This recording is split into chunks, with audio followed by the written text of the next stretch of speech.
My lovely students, कैसे हैं आप सब। My self doctor Rupali Verma, your zoology teacher. और बेटा हमने स्टार्ट करना है आज chapter that is human reproduction, जिसके अंदर हम पढ़ने वाले हैं mail reproductive system, female reproductive system के बारे में। देन गैमीटोजेनेसिस पढ़ेंगे बेटा, मेंस्ट्रुअल साइकिल पढ़ेंगे, फर्टिलाइजेशन पढ़ने वाले हैं, उसके बाद आएगी आपकी एम्ब्रियोलॉजिकल डेवलप एंड लास्ट में आ जाएगा हमारा पार्ट्यूशन। तो ठीक है, ऑल सेट। तो चलिए आज हम स्टार्ट करते हैं हमारा chapter that is human reproduction. और चलिए पहले हम अपना गोल लिखते हैं आज की, आज आखिर हम करने क्या वाले हैं। ठीक है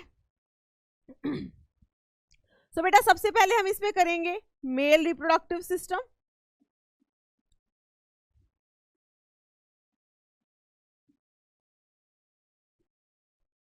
ठीक है, देन हम करेंगे बेटा female reproductive system.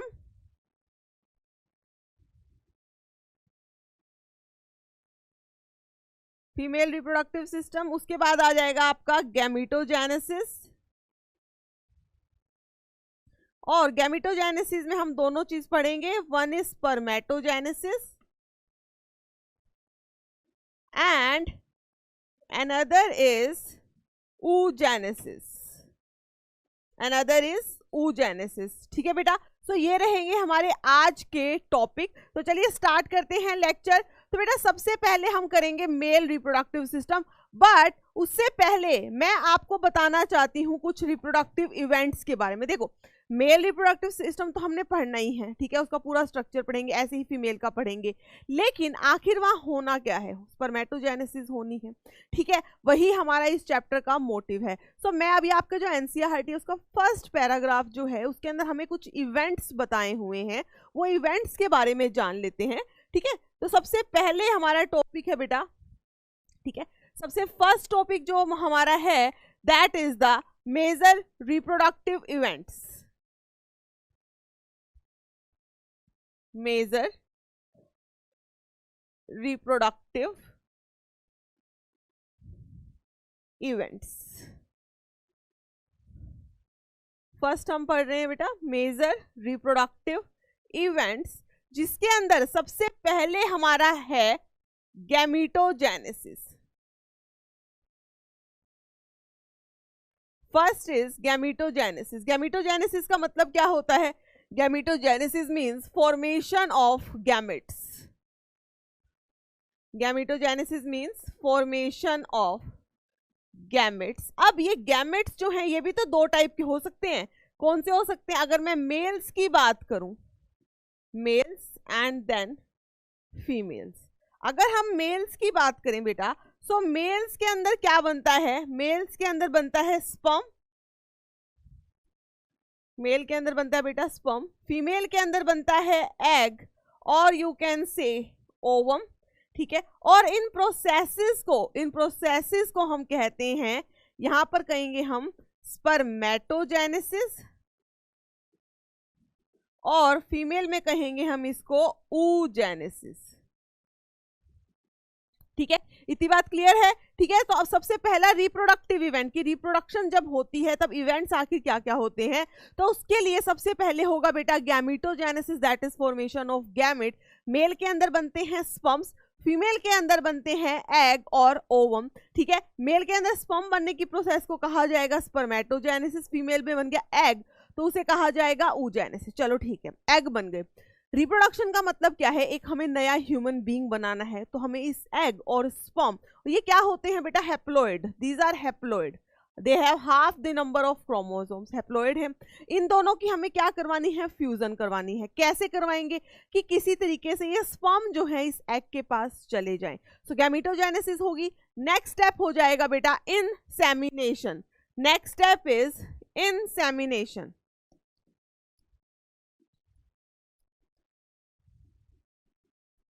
Insemination, that is transfer of sperm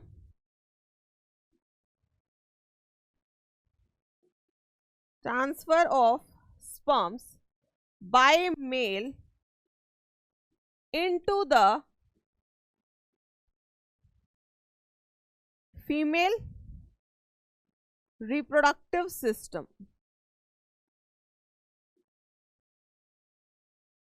into the female reproductive system. चलो भाई ट्रांसफर भी हो गया, मतलब कि इंसेमिनेशन हो गई। इंसेमिनेशन के बाद जो स्टेप आएगा that is fertilisation. That is fertilisation. Fertilisation क्या होता है बेटा? फर्टिलाइजेशन देखो, अब क्या किया हमने, पहले स्पर्म बना, स्पर्म को फीमेल के रिप्रोडक्टिव ट्रैक में पहुंचा दिया, अब दोनों का क्या होगा? फ्यूजन। ठीक है, सो फर्टिलाइजेशन क्या होता है बेटा? Fusion of sperm and egg to form zygote. ठीक है, स्पर्म और एग जो है इन दोनों का फ्यूजन होगा बेटा, और क्या बन जाएगा? जाइगोट बन जाएगा। Fusion of sperm and egg to form the zygote. ठीक है, तो यहाँ पे क्या बना? जाइगोट। अब जाइगोट क्या होता है? It is diploid. It is diploid. Zygote कैसा होता है बेटा? डिप्लॉयड होता है। चलो जी, जाइगोट बन गया। अब जाइगोट जो है इसी से पूरा का पूरा आगे आपका फीटस या छोटा बेबी बनेगा। अब उन प्रोसेसेस को क्या कहते हैं कि भाई ये जाइगोट जो है वो कैसे? सिंगल सेल्ड है ना। तो इसके बाद इसके अंदर क्या होंगी? मल्टीपल डिवीजन, जिसे कहा जाता है क्लीवेज। जाइगोट के अंदर क्या होंगी बेटा? मल्टीपल डिवीजन, जिसे कहा जाता है cleavage. So there is rapid mitotic division. कैसी डिवीजन है? Mitotic. Rapid mitotic division in zygote to form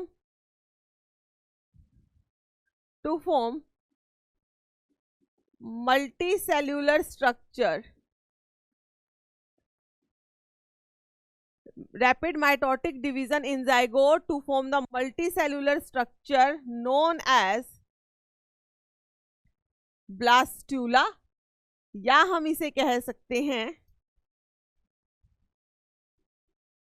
blastocyst.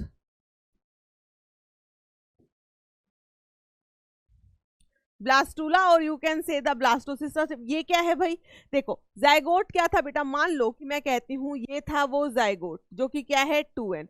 अब इसमें होगी बेटा डिवीजन, ये एक सेल 2 में कन्वर्ट होगा, 2 से 4 में, 4 से 8, ऐसे बहुत सारी डिवीजन हो जाएंगी और अल्टीमेटली कुछ इस टाइप का स्ट्रक्चर बन जाएगा। अल्टीमेटली अभी इसी चैप्टर में हम करने वाले हैं। अल्टीमेटली कुछ इस टाइप का स्ट्रक्चर बनेगा बेटा, जिसके यहाँ पर एक कैविटी प्रेजेंट है, बहुत सारे सेल्स हैं, जिसे कहा जाता है ब्लास्टोसिस्ट। अभी कंफ्यूज नहीं हो ना, बस अभी आप ये समझ लो कि जो सिंगल सेल स्ट्रक्चर था वो मल्टी सेलुलर बन गया, और उस मल्टी सेलुलर स्ट्रक्चर का नाम क्या होता है? ब्लास्टूला या ब्लास्टोसिस्ट। अब ये जो ब्लास्टूला बन गया है, ऐसा तो है नहीं ये घूमता फिरता रहेगा, है ना। अब इसको एक प्रॉपर अटैचमेंट चाहिए मदर की बॉडी से, ताकि वहां से ये न्यूट्रिशन ले सके। सो अब ये क्या करेगा? जो फीमेल की यूट्रस होती है उसके अंदर जाके अटैच हो जाएगा, एक इंटीमेट कनेक्शन बना लेगा, जिसे कहा जाता है इम्प्लांटेशन। ठीक है, सो 5th नंबर पे क्लीवेज के बाद क्या होने वाला है बेटा? Implantation. So next is implantation, that is attachment of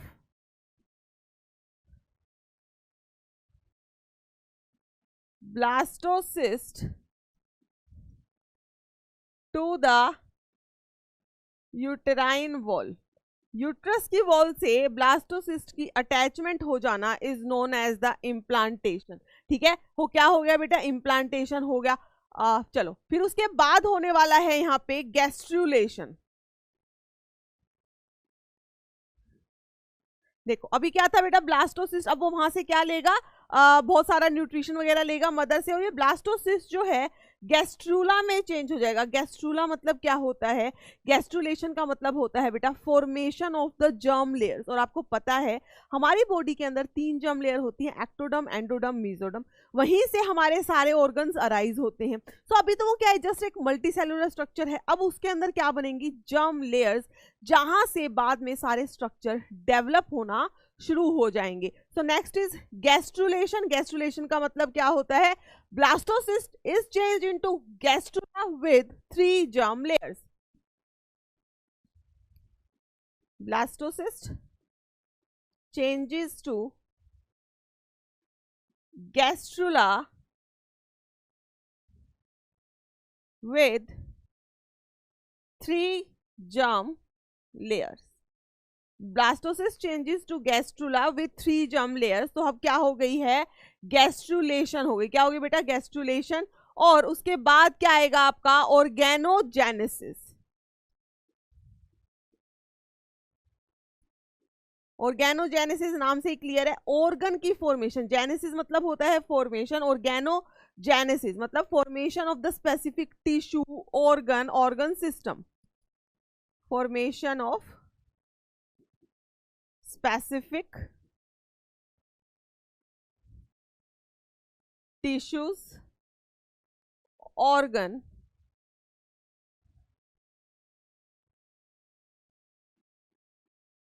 and organ system. And organ system. देखो बेटा, ऑर्गेनोजेनेसिस हो गई, सब ऑर्गन वगैरह सब बन गया है. अब इसका आ जाएगा last step, that is parturition. Parturition मतलब कि चाइल्ड बर्थ. मतलब क्या होगा बेटा, चाइल्ड बर्थ. सिंपल आप लिख सकते हो यहाँ पे चाइल्ड. अरे यार,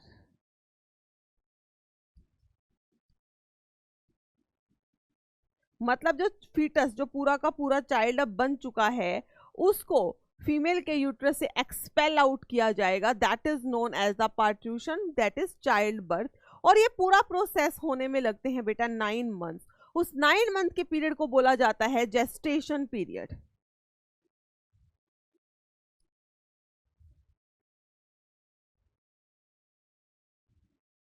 जेस्टेशन पीरियड क्या बोला जाता है बेटा, जेस्टेशन पीरियड. मतलब from fertilisation to the birth of baby. From fertilisation to birth of baby, उसे क्या बोला जाता है बेटा, जेस्टेशन पीरियड बोला जाता है. और ये जेस्टेशन पीरियड कितना है, होता है 9 मंथ्स इन ह्यूमन बींग्स. हर किसी का जेस्टेशन पीरियड अलग है. कैट का अलग है, डॉग का अलग है, एलिफेंट का तो बहुत ही ज्यादा होता है, 2-3 साल का होता है. और हमारा फीमेल्स का या ह्यूमन बींग्स का कितना होता है बेटा, 9 मंथ्स का. कितना होता है, 9 मंथ्स. क्लियर है, इतनी बात क्लियर है. चलो अब हम स्टार्ट कर रहे हैं मेल रिप्रोडक्टिव सिस्टम. अगर मैं यहाँ पे मेल रिप्रोडक्टिव सिस्टम की बात करूं, या एक काम करते हैं, उससे पहले आपको पता होना चाहिए 2 चीजें, कि जब हम रिप्रोडक्टिव सिस्टम की बात करते हैं या सेक्स ऑर्गन की बात करते हैं, तो ह्यूमंस के पास जो है बेटा 2 टाइप के सेक्स ऑर्गन होते हैं. One is primary sex organ, another one is secondary sex organ. ठीक है, तो सबसे पहले आप ये लिखो, types of sex organs. Types of sex organs. तो फर्स्ट हम लिख सकते हैं इसके अंदर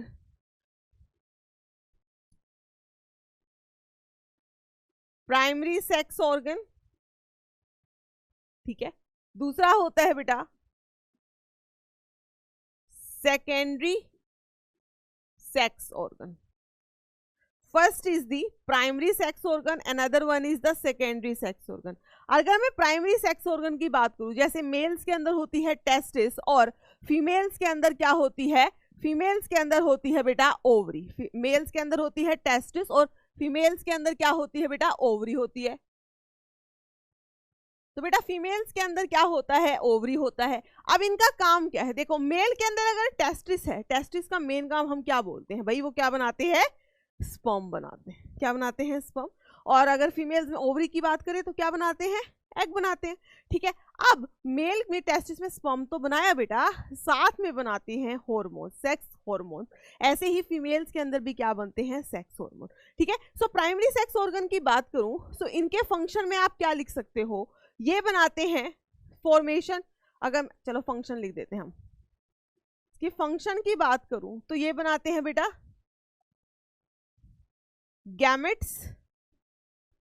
गैमेट्स में क्या हो सकता है आपका, स्पर्म एंड एग साथ में क्या बनाते हैं बेटा, हॉर्मोन्स।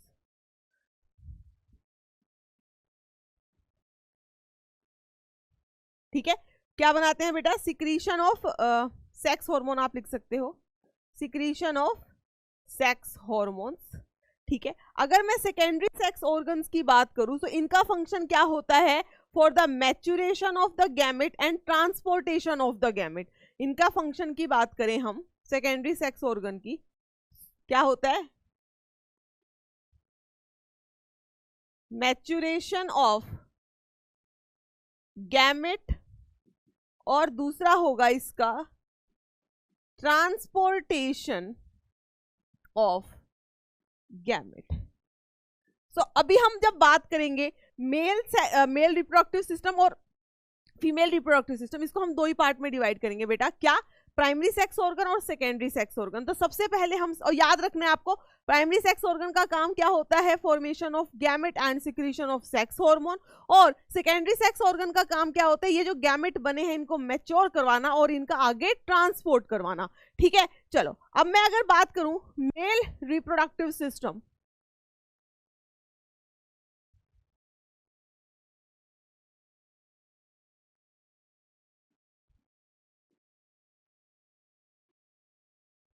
हम बात करते हैं बेटा मेल रिप्रोडक्टिव सिस्टम की। सो मेल रिप्रोडक्टिव सिस्टम में जो प्राइमरी सेक्स ऑर्गन है वो क्या हो जाएगा, टेस्टिस, या फिर पहले सबसे पहले लिख देते हैं इसकी लोकेशन, कहाँ प्रेजेंट कहाँ है, ये लोकेशन होती है इसकी पेल्विस रीजन।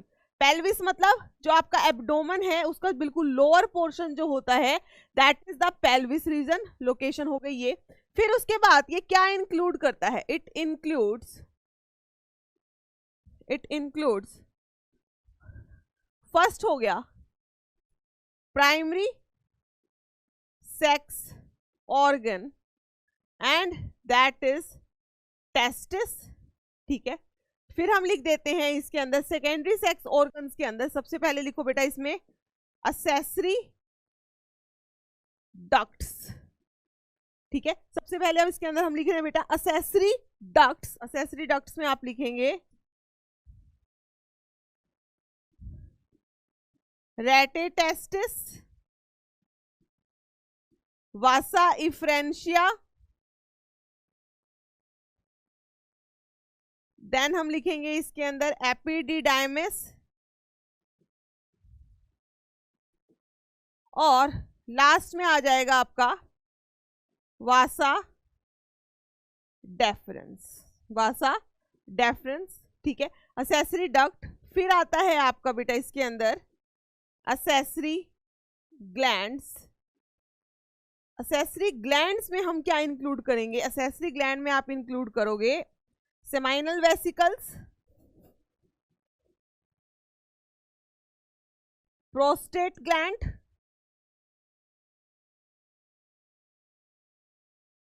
एंड देन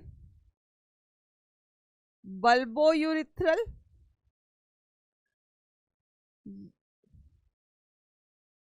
या उसको हम कहते हैं कॉपर्स ग्लैंड, या जिसे हम क्या कहते हैं बेटा, कॉपर्स ग्लैंड। ठीक है, और लास्ट में आ जाएगा इसके अंदर एक्सटर्नल जेनिटेलिया,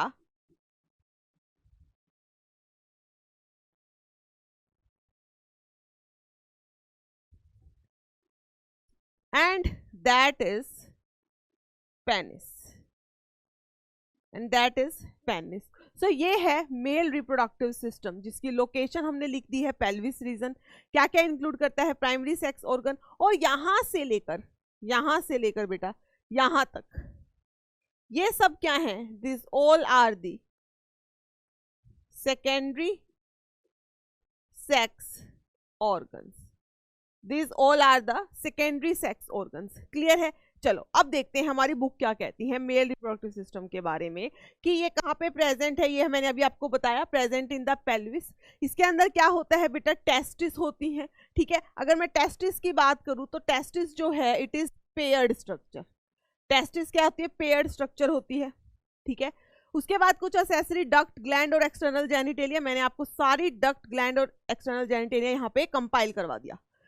ठीक है। अगर अब मैं टेस्टिस की बात करूं तो टेस्टिस जो है हमारे एब्डोमेन में नहीं प्रेजेंट होती, एब्डोमेन से बाहर in a pouch like structure present होती है। उस पाउच लाइक स्ट्रक्चर को कहा जाता है स्क्रोटम। ठीक है, उस पाउच लाइक स्ट्रक्चर को कहा जाता है बेटा स्क्रोटम। कुछ इस टाइप से आपकी टेस्टिस मिलेगी आपको।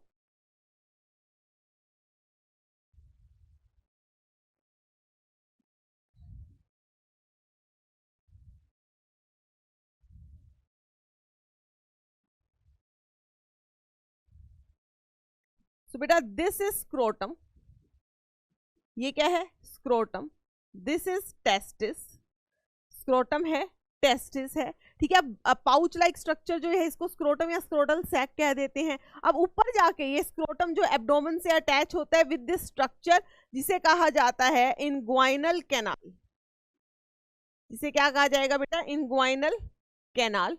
अब जो टेस्टिस है, ऐसा तो है नहीं कि ये टेस्टिस ऐसे घूमती रहेगी, ये भी इसकी पोजीशन को मेंटेन किया जाता है। नीचे की तरफ लगी होती हैं कुछ फाइब्रस कोड, नीचे की तरफ लगी है बेटा ये फाइब्रस कोड जिसका नाम है ग्यूबर्नेक्यूलम।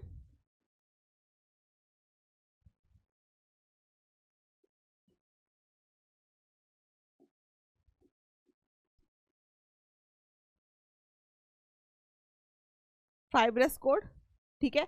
और ऊपर की साइड यहां पर प्रेजेंट होती हैं, दिस इज स्पर्मेटिक कोड।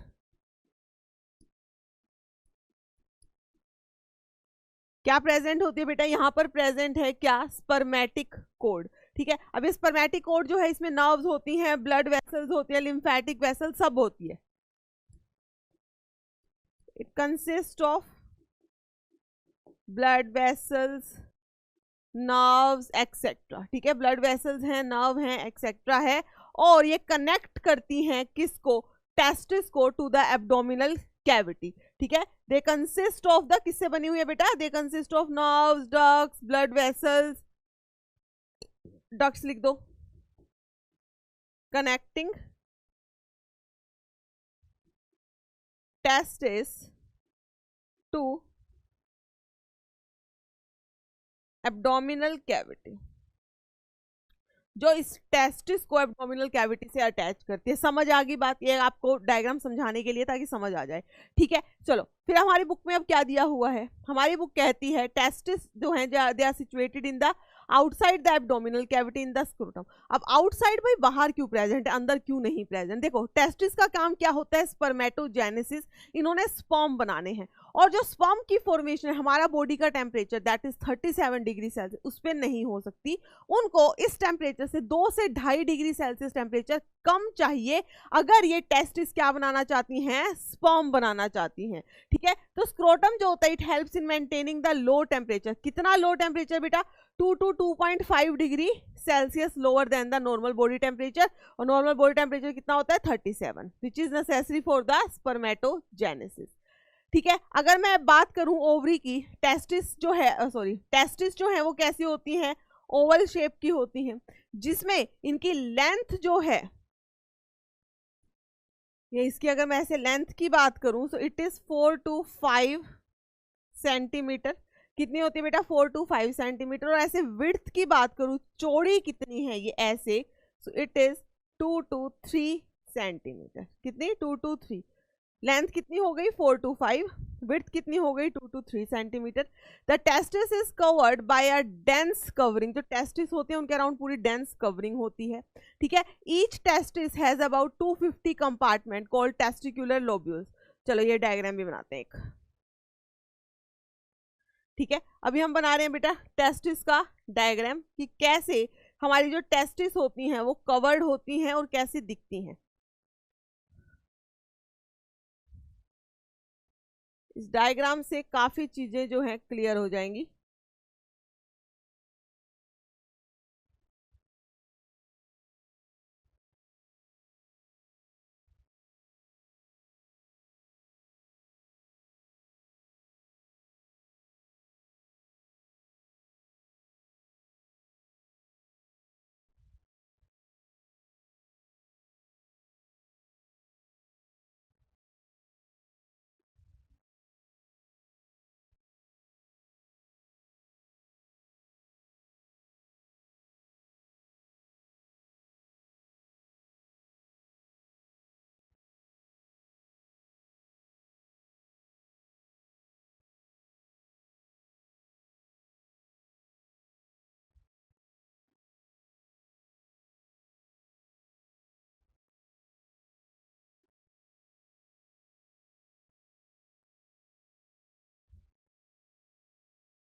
देखो बेटा,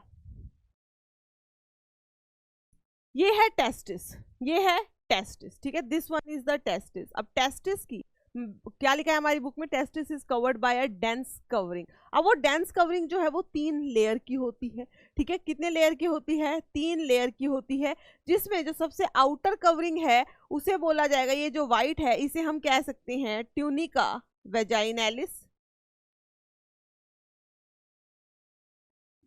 फिर येलो वाली जो है इसको कहा जाएगा बेटा tunica albuginea, this is tunica albuginea.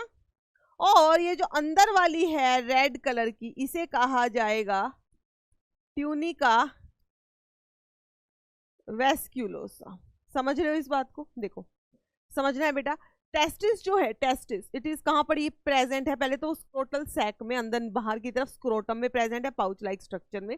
जब उस टेस्टिस को देखा गया तो उसके अराउंड जो है डेंस कवरिंग थी, वो जो डेंस कवरिंग है वो किसकी बनी हुई है, सबसे बाहर है ट्यूनिका वेजाइनैलिस, फिर ट्यूनिका एल्बुजिनिया, और अंदर जो ट्यूनिका वेस्क्यूलोसा है it is throne into folds. ये जो इसने ट्यूनिका वेस्कुलोसा ने ऐसे फोल्ड्स बना दिए, इन फोल्ड से क्या हुआ, ये कंपार्टमेंट्स बन गए, इन कंपार्टमेंट्स को कहा जाता है टेस्टिक्युलर लोब्यूल्स, ठीक है। और एक टेस्टिस के अंदर 250 टेस्टिक्युलर लोब्यूल्स होते हैं, ठीक है। टेस्टिक्युलर ये जो दिख रहे हैं आपको कंपार्टमेंट छोटे छोटे छोटे, ठीक है, इन्हें कहा जाता है टेस्टिक्युलर लोब्यूल। एक टेस्टिस के अंदर 250 टेस्टिक्युलर लोब्यूल्स होते हैं, और इनके अंदर जो आपको ये ऑरेंज कलर का स्ट्रक्चर दिख रहा है, these are the seminiferous tubules. कितने क्या है बेटा, सेमिनिफेरस ट्यूब्यूल। और एक टेस्टिक्युलर लोब्यूल के अंदर 1 से 3 सेमिनिफेरस ट्यूब्यूल प्रेजेंट होती हैं। ये सब ट्यूब्यूल्स आखिर में बाहर निकलती हैं और जुड़ जाती हैं किसमें, फाइन ट्यूब्स के अंदर। इन ट्यूब्स का नाम होता है, these are the rete testis. ये क्या है बेटा, these are the rete testis. Rete testis जो है अल्टीमेटली ओपन हो जाती हैं और दूसरी ट्यूब्यूल्स में, जिन्हें कहा जाता है वासा इफ्रेंशिया। वासा इफ्रेंशिया बेटा किसके अंदर ओपन हुई, इस स्ट्रक्चर को कहा जाता है एपिडिडाइमिस, ठीक है, एपिडिडाइमिस, जिसमें ये ऊपर वाला स्ट्रक्चर क्या है, कैपिट, ऊपर क्या है, कैपिट, ये हो जाती है इसकी बॉडी, और ये नीचे वाला पार्ट जो है इसको हम कहते हैं कोडा एपिडिडाइमिस, इसे हम कहते हैं बेटा कोडा एपिडिडाइमिस। और यहां से ये अराइज हो रही है क्या, दिस इज वासा डेफरेंस और वासा डिफरेंशिया, एक ही बात है, समझ आई। टेस्टिस का स्ट्रक्चर देखो बेटा, और देखो यहाँ पे हमने कितनी सारी एसेसरी डक्ट्स भी बना दी हैं, रेटे टेस्टिस, वासा इफ्रेंशिया, एपिडाइमिस, वासा डेफरेंस, ठीक है। सो टेस्टिस है ये, टेस्टिस के अराउंड डेंस कवरिंग है, उसके अंदर टेस्टिक्युलर लोब्यूल्स हैं, हर एक लोब्यूल के अंदर सेमिनिफेरस ट्यूब्यूल है, सेमिनिफेरस ट्यूब्यूल ज्वाइन करके बना देती है रेटे टेस्टिस। रेटे टेस्टिस के बाद यहाँ से अराइज होते हैं vasa efferentia which leaves the testis, ठीक है। वासा इफ्रेंशिया के आगे आप लिख सकते हो they leave the testis and join the epididymis। epididymis का जो लोअर पोर्शन है that is coda epididymis, वहां से अराइज होती है क्या, आपकी वासा डेफरेंस। क्या अराइज हो रही है बेटा, वासा डेफरेंस। चलो अब देखो यहां लिखा हुआ है हमारी बुक के अंदर कि each testis is covered by a dense covering, ठीक है। हर एक टेस्टिस में 250 टेस्टिकुलर लोब्यूल्स हैं, 250 टेस्टिकुलर लोब्यूल्स हैं ये वाले, ठीक है। एंड ईच लोब्यूल, हर एक लोब्यूल के अंदर 1 से 3, हर एक लोब्यूल के अंदर 1 to 3 सेमिनिफेरस ट्यूब्यूल्स हैं, ठीक है। और सेमिनिफेरस ट्यूब्यूल से ही हमारे क्या बनते हैं बेटा, स्पर्म्स बनते हैं, ठीक है। तो सेमिनिफेरस ट्यूब्यूल का नंबर कितना है, 1 2 3 एक लोब्यूल के अंदर, ठीक है, 1 2 3 इन ईच लोब्यूल। और सेमिनिफेरस ट्यूब्यूल से ही क्या बनते हैं, स्पर्म्स, क्या बनते हैं, स्पर्म्स, ठीक है। Each seminiferous tubule is lined on its inside by 2 type of cell. हर एक सेमेनिफेरस ट्यूब्यूल, अभी सेमेनिफेरस ट्यूब्यूल की बात कर लेते हैं हम।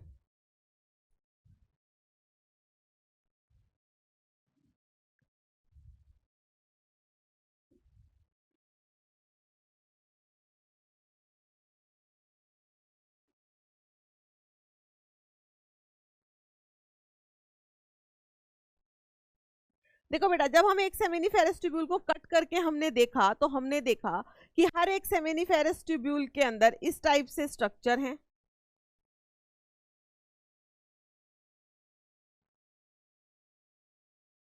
ये तो हो गई आपकी सेमेनिफेरस ट्यूब्यूल्स। अरे यार,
देखो बेटा, ये है आपकी सेमेनिफेरस ट्यूब्यूल्स। ठीक है, हमने एक सेक्शन ले लिया। सेक्शन जब हमने कट करके देखा तो ये तो हमें दिखी सेमेनिफेरस ट्यूब्यूल, और वहीं पर हमें कुछ पिरामिडल सेल्स भी दिखाई दिए। इन पिरामिडल सेल्स को कहा जाता है सर्टोली सेल्स। इनको कहा जाता है बेटा सर्टोली सेल्स। ठीक है, और जो बीच का इंटरस्टिशियल टिश्यू है, this is the interstitial tissue. This is interstitial tissue. इस इंटरस्टिशियल टिश्यू में कुछ ये सेल्स प्रेजेंट है जिन्हें कहा जाता है लेडिग्स और द इंटरस्टिशियल सेल्स। लेडिग्स और द इंटरस्टिशियल सेल्स। और नीचे की साइड यहां पर ये, ठीक है, नीचे की साइड बेटा यहां पर क्या प्रेजेंट है, immunologically competent sales.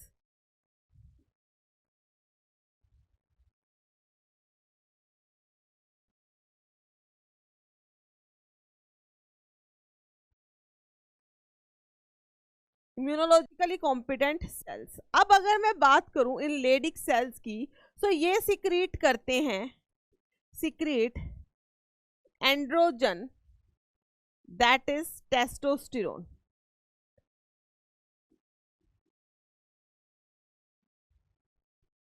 This is the male primary male sex hormone. ठीक है, प्राइमरी मेल सेक्स हार्मोन। ये इसका काम क्या होता है, स्पर्मेटोजेनेसिस, स्पर्म बनाने में हेल्प करता है। एंड सेकेंडरी सेक्सुअल कैरेक्टर्स जो मेल के अंदर होते हैं, लाइक बियर्ड, ये सब भी किसकी वजह से होता है, इसी हार्मोन की वजह से। ठीक है, फिर यहाँ पर क्या है बेटा आपका सर्टोली सेल्स, या इन्हें नर्स सेल भी कहा जाता है। अब ये सर्टोली सेल्स जो हैं ये क्या करते हैं, ये सर्टोली सेल एक तो न्यूट्रिशन प्रोवाइड करते हैं,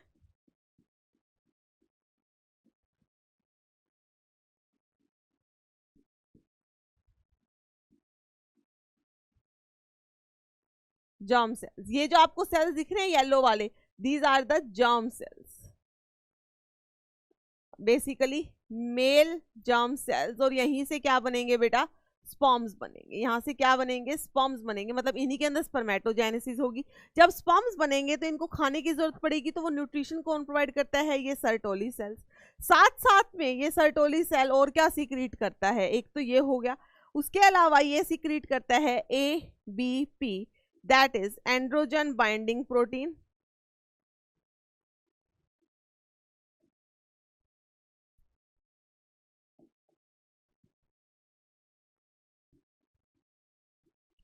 एंड्रोजन बाइंडिंग प्रोटीन करता है बेटा, और क्या करता है, and it also produce inhibin. Inhibin का काम क्या होता है, इनिबिट FSH सिक्रीशन। देखो बेटा, हमारे चैप्टर में पढ़ते हैं केमिकल कंट्रोल एंड कोऑर्डिनेशन में कि जो हमारी पिट्यूटरी ग्लैंड है at the time of puberty पर वो एक हार्मोन सिक्रीट करना शुरू करती है, that is FSH and LH। अब वो जो FSH है वो यहाँ पर आता है टेस्टिस पे, इसको कहता है कि चलो स्पर्म बनाओ, ठीक है। बट एक लेवल तक ही जो स्पर्म का काउंट बहुत ज्यादा हो जाता है, सो ये सर्टोली सेल सिक्रीट करते हैं इनिबिन प्रोटीन, और ये इनिबिन क्या करता है, FSH को रिलीज नहीं होने देता। नाम से क्लियर है, इनिबिन इनिबिट करेगा, ठीक है। चलो अब देखो इसके अंदर, सो यहाँ पे क्या लिखा है बेटा, ये हो गया each seminiferous tubule on its inside lined by the two type of cell, one is male germ cell and other one is the Sertoli cell. Male germ cells को हम स्पर्मेटोगोनिया भी कह देते हैं। ये जो मेल जर्म सेल्स हैं, ये जो मेल जर्म सेल्स हैं बेटा, इसे हम स्पर्मेटोगोनिया भी कहते हैं। एक होगा तो गोनियम, नहीं तो बहुत सारे हैं तो गोनिया, ठीक है। द मेल जर्म सेल्स के अंदर क्या होती है, मियोटिक डिवीजन होती है और फाइनली वहां से स्पर्म बन जाते हैं। सर्टोली सेल का काम क्या है, न्यूट्रिशन प्रोवाइड करता है जर्म सेल्स को, ठीक है। अब जो region outside the seminiferous tubule है, वहां पर इंटरस्टिशियल स्पेस, वहां पर होते हैं बेटा इंटरस्टिशियल सेल्स, या आप कह सकते हो लेडिक सेल्स, ठीक है। ये लेडिक सेल्स जो हैं they synthesize and secrete testicular hormone known as the androgen, और मेन एंड्रोजन कौन सा होता है, टेस्टोस्टेरोन। उसके अलावा other immunologically competent cells are also present, कुछ इम्यूनोलॉजिकली कॉम्पिटेंट सेल्स भी वहां प्रेजेंट होते हैं। ये डायग्राम आपकी बुक में दिया हुआ है, आप देख सकते हैं बेटा, these are the interstitial cells, ठीक है।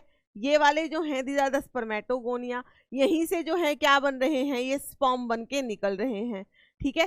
क्लियर है बेटा, इतनी बात क्लियर, ठीक है।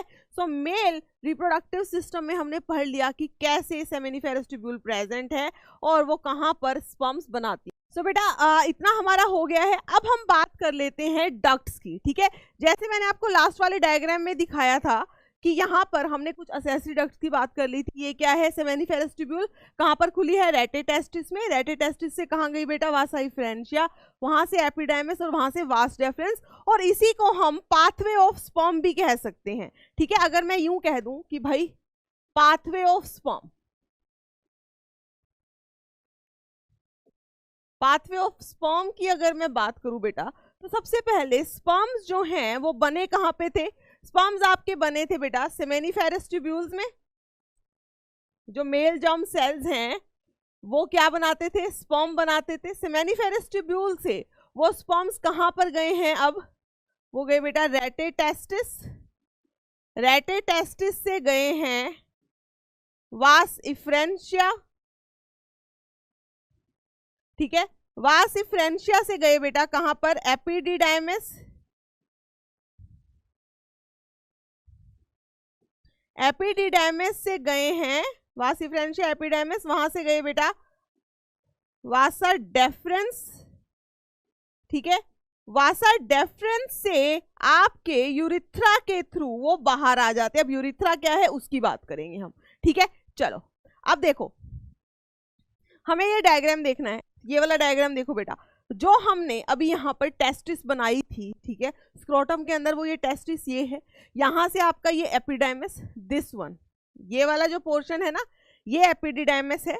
यहाँ से आपकी ट्यूब्यूल स्टार्ट हुई ये वाली, जिसे हम कहते हैं वास डेफरेंस, ठीक है।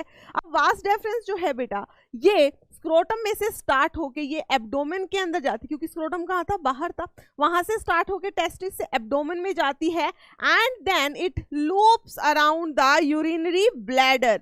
ये वाला जो पोर्शन आपको दिख रहा है, this one is the urinary bladder. So ये ट्यूब्यूल यहां से गई, ठीक है। Now it loops around the urinary bladder, ठीक है। ऐसे होगा बेटा, देखो मान लो कि ये वास डेफरेंस थी, ये ऐसे गई, it loops around the urinary bladder, यहां पर इसको मिला ये सेमाइनल वेसिकल, ठीक है, सेमाइनल वेसिकल मिली, ये सेमाइनल वेसिकल की ट्यूब्यूल आ रही है, ये जो वास डेफरेंस है इस सेमाइनल वेसिकल की ट्यूब्यूल से मिली और इन्होंने अपनी एक नई ही ट्यूब बना ली जिसे कहा जाता है ejaculatory duct. This is the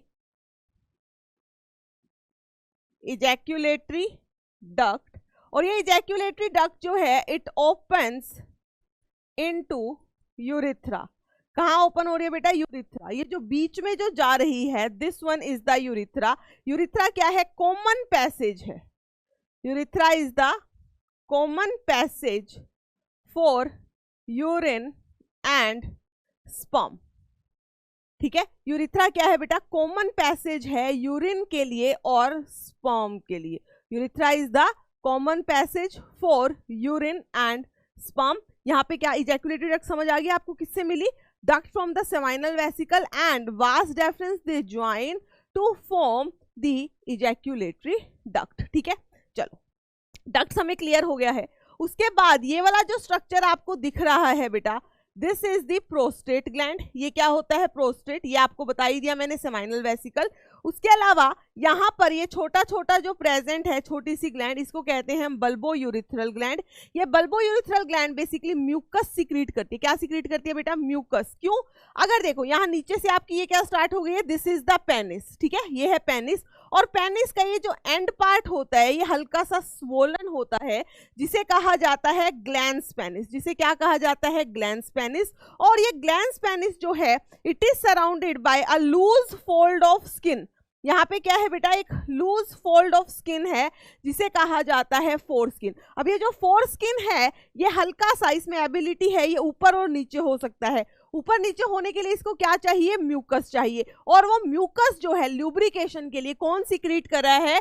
this bulbo urethral, या जिसे हम कहते हैं कोपर्स ग्लैंड। सो मैंने आपको सेसिल ग्लैंड में देखिए, आपको मैंने तीन चीज लिखवाई थी, seminal vesicle, prostate and bulbourethral gland. ठीक है, ये हो गया, हमारी डक्ट्स भी हो गई बेटा। This is the penis. Penis जो है it is made up of the erectile, specialised erectile tissue का बना होता है। काफी ज्यादा वेस्क्यूलर होता है, मतलब इसके अंदर बहुत ज्यादा ब्लड वेसल्स होती हैं। तो ड्यूरिंग सेक्सुअल इंटरकोर्स ये जो पेनिस है उसका जो टिश्यू है उसमें बहुत ज्यादा ब्लड का इनफ्लो होता है, जिसकी वजह से क्या होती है? इरेक्शन। इरेक्शन मतलब क्या होता है? हार्डनिंग हो जाती है पेनिस की। चलो इसी चीज को अब हम थोड़ा पढ़ लेते हैं। ठीक है, तो अभी तो हमने डक्ट्स की बात की थी। जो मेल एसेसरी डक्ट्स हैं बेटा उसमें क्या क्या इंक्लूड होता है? रेटे टेस्टिस, वासा इफ्रेंशिया, एपिडाइमस, वासा डेफरेंस। पोजीशन सबको क्लियर है?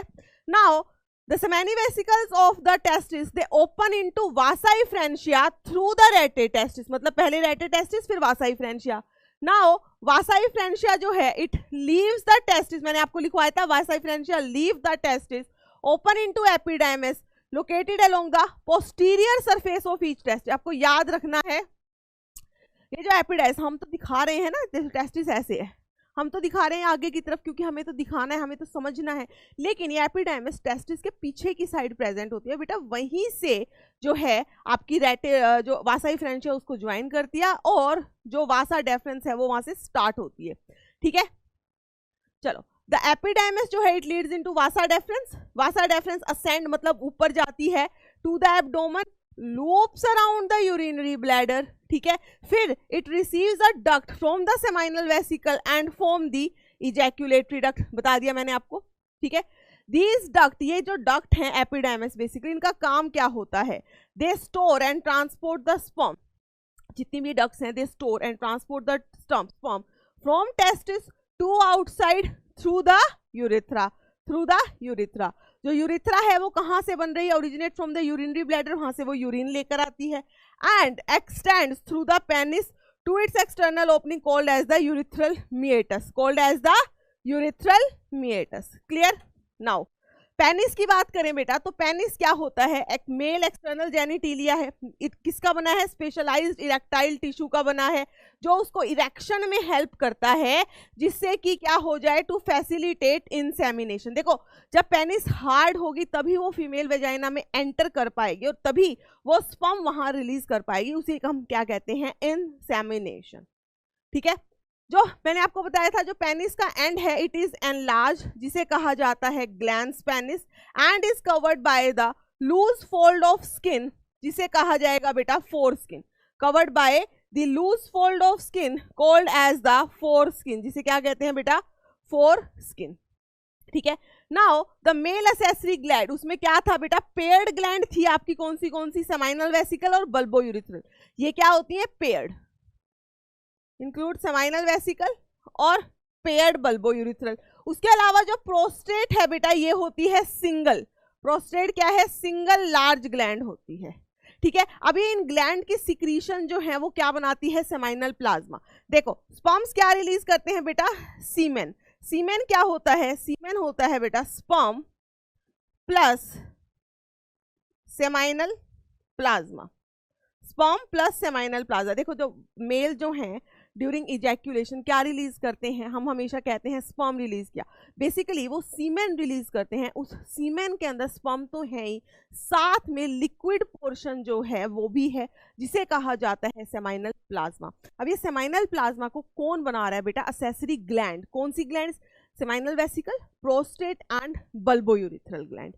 ठीक है, अब ये जो सिक्रीशन होती हैं they are rich in fructose, calcium and certain enzymes. Fructose, calcium और सर्टेन एंजाइम। कैल्शियम होना बहुत जरूरी है क्योंकि स्पर्म ने आगे जाके क्या करनी है, जो एग है उसको फ्यूज करना है, उसकी फर्टिलाइजेशन करनी है, तो वहां पर उसको कैल्शियम की बहुत जरूरत पड़ने वाली है। साथ में फ्रक्टोज जो है वो एनर्जी सोर्स है, जिससे स्पर्म जो है वो फटाफट ट्रेवल करता है। ठीक है, फिर है बेटा secretion of the bulbo urethral gland also helps in the lubrication of the penis. Bulbo urethral gland जो है उसकी सिक्रीशन किस में हेल्प करती है, ल्यूब्रिकेशन, ताकि जो फोर स्किन है उसकी मूवमेंट हो सके। फोर स्किन की क्या हो सके बेटा, मूवमेंट हो सके। आई होप इतनी बात क्लियर है सबको, क्लियर। चलो अब हम आ जाते हैं बेटा फीमेल रिप्रोडक्टिव सिस्टम। ठीक है, अब हम स्टार्ट कर रहे हैं फीमेल रिप्रोडक्टिव सिस्टम। अगर मैं फीमेल रिप्रोडक्टिव सिस्टम की बात करती हूं तो यहां पर भी हम उसको ऐसे लिखेंगे, primary sex organ and secondary sex organ.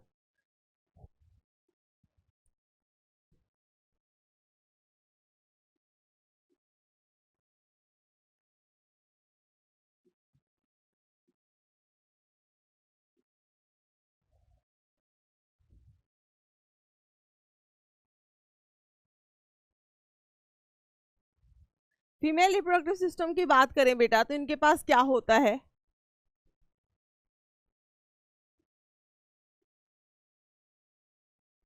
Primary sex organ and the secondary sex organ. Female reproductive system में क्या होगा बेटा, एक तो होगा प्राइमरी सेक्स ऑर्गन, और फीमेल्स के अंदर जो प्राइमरी सेक्स ऑर्गन है that is ovary. Primary sex organ of female is ovary. ठीक है, अभी ओवरी जो है हमेशा किस में होती है बेटा, पेयर में होती है। ठीक है, अगर मैं सेकेंडरी सेक्स ऑर्गन की बात करूं तो वहां पर क्या होगा बेटा, सेकेंडरी सेक्स ऑर्गन में आप लिखोगे, एक तो होती है फेलोपियन ट्यूब, जिसको हम ओविडक्ट भी कहते हैं, ये भी कैसा होता है, पेयर्ड स्ट्रक्चर है। देन आता है आपका यूट्रस, वजाइना, सर्विक्स। ठीक है, ये क्या है, सेकेंडरी सेक्स ऑर्गन है। क्या, uterus, vagina, service, of course एक एक्सटर्नल जेनिटेलिया भी लिखेंगे। जैसे मेल्स के अंदर एक्सटर्नल जेनिटेलिया क्या था, पेनिस, ऐसे ही फीमेल के अंदर एक्सटर्नल जेनिटेलिया जो है उसे कहा जाता है वल्वा। उसे क्या कहा जाएगा बेटा, वल्वा। ठीक है, क्या बोला जाएगा, वल्वा। आई होप इतनी बात क्लियर है। ठीक है, इतनी बात क्लियर बेटा। अगर ओवरी क्या है, प्राइमरी सेक्स ऑर्गन है, इसकी लोकेशन की बात करूं तो पेयर में है, कहां प्रेजेंट है बेटा, लोअर एब्डोमेन में, लोअर एब्डोमेन में, राइट एंड लेफ्ट दोनों साइड, राइट एंड लेफ्ट दोनों साइड। लोअर एब्डोमेन का मतलब क्या होता है, पेल्विक रीजन, जैसे हमने टेस्टिस में लिखा था। Clear, clear. लेंथ आप लिख सकते हो ओवरी की कितनी होती है, 2 to 4 सेंटीमीटर। शेप जो है वो होती है बेटा almond shape.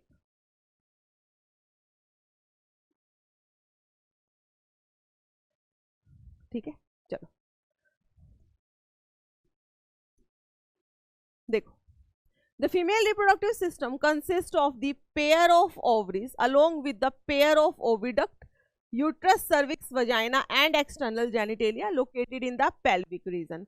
The part of the system, अब ये सारे part along with the mammary gland, breast of the human, they are integrated, एक दूसरे से structurally और functionally जो है मिलकर ये काम करते हैं to support ovulation, मतलब egg का निकलना या egg release होना, fertilization, pregnancy, birth and child care में, ये सब मिलकर काम करते हैं, ठीक है। अब ओवरीज की अगर हम बात करते हैं, so ovaries are the primary female sex organ that produce the female gamete that is ovum and several steroid hormone, मतलब कि द ओवेरियन हार्मोन, ठीक है। Several steroid hormone, ovarian hormone कौन से होते हैं? Ovarian hormone estrogen and progesterone, these are released by the ovary. These are released by the ovary. Ovaries जो है बेटा, they are located on each side of the lower abdomen और इनकी length कितनी होती है? 2 to 4 सेंटीमीटर और ये कनेक्टेड होते हैं to the pelvic wall and uterus by the ligament. देखो ये है बेटा आपका फीमेल रिप्रोडक्टिव सिस्टम। अगर इस फीमेल रिप्रोडक्टिव सिस्टम की अगर हम बात करते हैं, फीमेल रिप्रोडक्टिव सिस्टम की अगर हम बात करते हैं, so these are the ovary, ये क्या है बेटा? ओवरी हैं। कहाँ प्रेजेंट होती हैं? लोअर एब्डोमेन या पेल्विक रीजन में। अब ओवरी ऐसे तो है नहीं कि हमारे लोअर एब्डोमेन में ऐसे घूमती रहेंगी, इनको सपोर्ट चाहिए। सो ये जो पेल्विक वॉल होती है, मतलब जो एब्डोमिनल वॉल होती है, उससे भी अटैच होती हैं और जो साइड में यूट्रस है, और जो साइड में यूट्रस है उससे भी अटैच है और पेल्विक वॉल से भी अटैच है। और किसके थ्रू अटैच है? लिगामेंट्स के थ्रू। किसके थ्रू अटैच है बेटा? लिगामेंट्स के थ्रू अटैच होती है। इतनी बात क्लियर है? चलो ठीक है। अब ओवरी की बात करें, हर ओवरी के बाद एक क्या होता है? थिन एपिथेलियम होता है which encloses the ovarian stroma and this stroma, ये जो स्ट्रोमा होता है, it is divided into 2 zone, peripheral cortex and inner med. देखो मान लो कि मैंने बना दी ये एक ओवरी, ठीक है। सो ओवरी के बाहर जो ये ओवरी की जो तुम्हें कवरिंग दिख रही है, जिसे क्या बोला जाएगा बेटा? थिन एपिथेलियम, ठीक है। अंदर ये पूरा पार्ट क्या है? स्ट्रोमा। अब जो ओवेरियन स्ट्रोमा है इसको 2 पार्ट में डिवाइड किया गया है। एक तो ये बाहर वाला पोर्शन,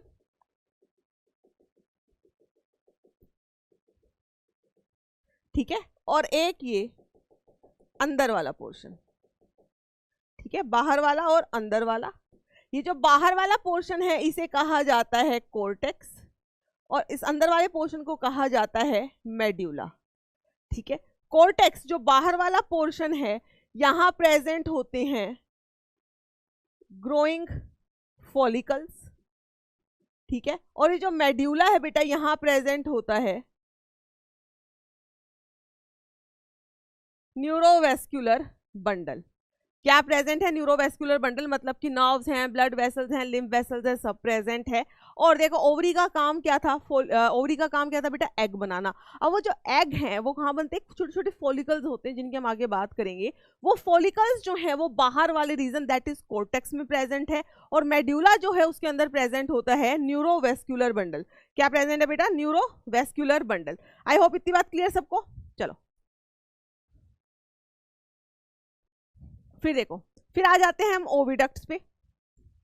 अब oviduct, fallopian tube, uterus and vagina, they constitute the female accessory duct each fallopian tube। ये जो fallopian tube हैं they are about 10 to 12 centimetre long. ये जो fallopian tube है बेटा यहाँ से स्टार्ट हो रही है यहाँ तक, ये ठीक है। ये कितनी है? 10 to 12 सेंटीमीटर लॉन्ग है and they extend from the periphery of the ovary to the uterus.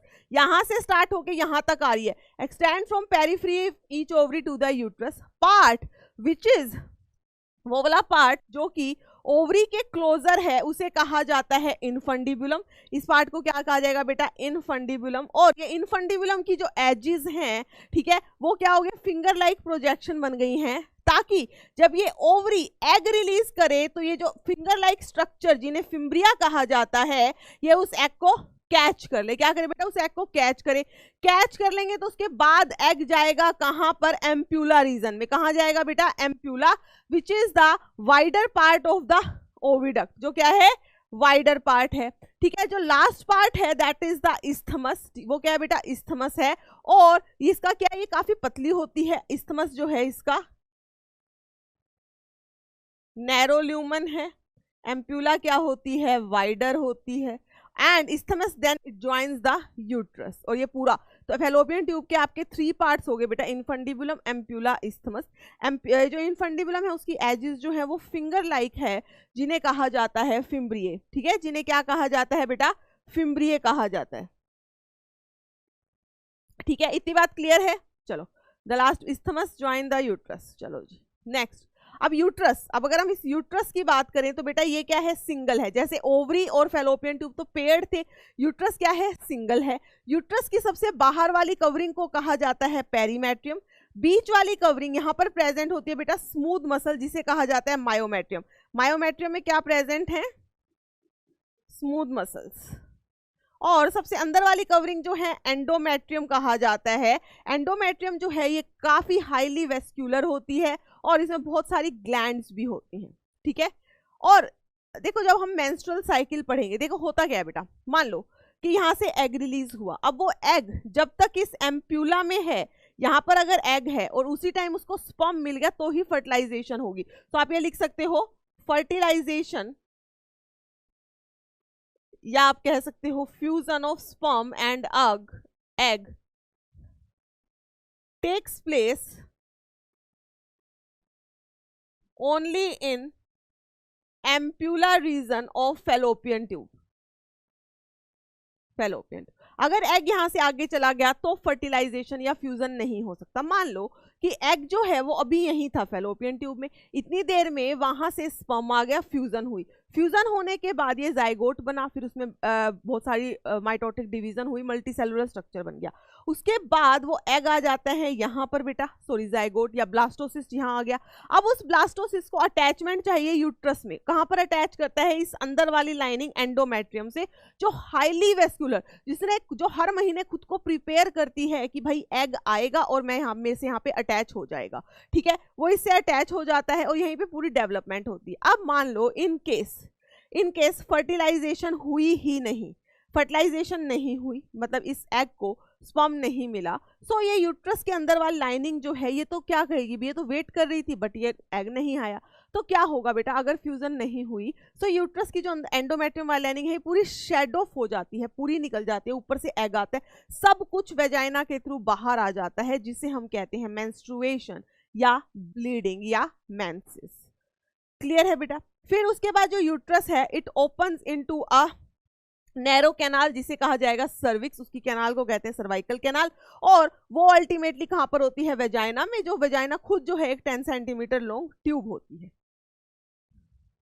ठीक है। सो अब यूट्रस क्या है बेटा, सिंगल होती है, वोम भी कहते हैं इसको। शेप ऑफ यूट्रस की बात करेंगे तो it is inverted peer shape. कैसे इन्वर्टेड पियर शेप, अब यूट्रस को भी ऐसे खाली नहीं पड़ी, इसको भी सपोर्ट देने के लिए क्या प्रेजेंट है, लिगामेंट, जो इसको पेल्विक वॉल से अटैच करवाते हैं, supported by ligament which are attach to the pelvic wall. Uterus जो है अल्टीमेटली ओपन कर जाती है वेजाइना में through the narrow cervix. The cavity of the cervix is known as the cervical canal which along with the vagina forms the birth canal। अगर ये cervical canal और vagina एक दोनों को एक साथ बोलेंगे तो हम इसको बोलते हैं बेटा बर्थ कैनाल। देखो बच्चे की डेवलपमेंट हो रही थी यहाँ पर, अल्टीमेटली वो बच्चा इस सर्वाइकल कैनाल और वेजाइना से निकलकर बाहर आएगा, तो इस सर्वाइकल कैनाल और वेजाइना को हम एक साथ में क्या बोल देते हैं, बर्थ कैनाल, ठीक है। अब वॉल ऑफ यूट्रस जो होती है उसके पास 3 लेयर हैं, outer one is perimetrium, middle thick layer जो स्मूथ मसल की बनी है उसे कहते हैं मायोमेट्रियम, और अंदर की एंडोमेट्रियम जो है बहुत ज्यादा ग्लैंडुलर लेयर है, बहुत सारे ग्लैंड्स हैं वहां पे, म्यूकस ग्लैंड्स वगैरह हैं, जिसे कहते हैं endometrium. That lines the uterine cavity. Endometrium undergo cyclic changes, हर महीने मेंस्ट्रुअल साइकिल में उसमें चेंजेस आते हैं। The endometrium undergo cyclic change during the menstrual cycle while the myometrium exhibit strong contraction during delivery of the baby। और जो myometrium है वहां पर बहुत ज्यादा strong contractions होती हैं जब बच्चे का बर्थ होने वाला होता है, जब बच्चे का बर्थ होने वाला होता है। इतनी बात क्लियर है बेटा, क्लियर इतनी बात। चलो आगे चलते हैं। फिर आ जाता है बेटा फीमेल एक्सटर्नल जेनिटेलिया विच, ठीक है। फीमेल एक्सटर्नल जेनिटेलिया, जिसको हम और क्या बोलते हैं, जिसको हम बोलते हैं vulva, female external genitalia.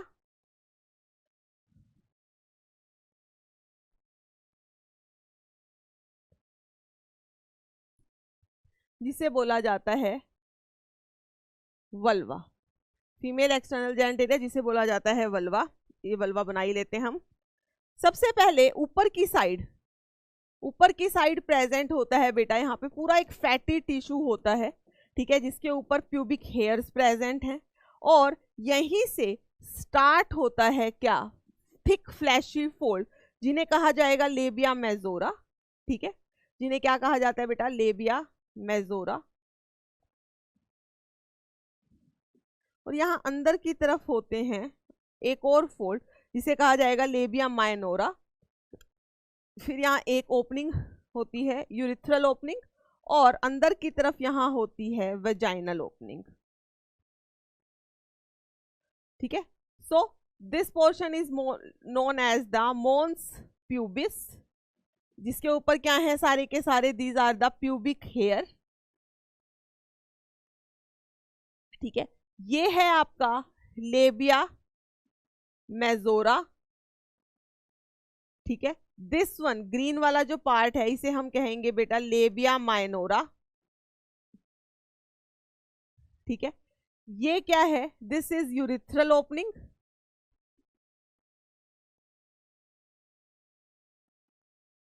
This is vaginal opening,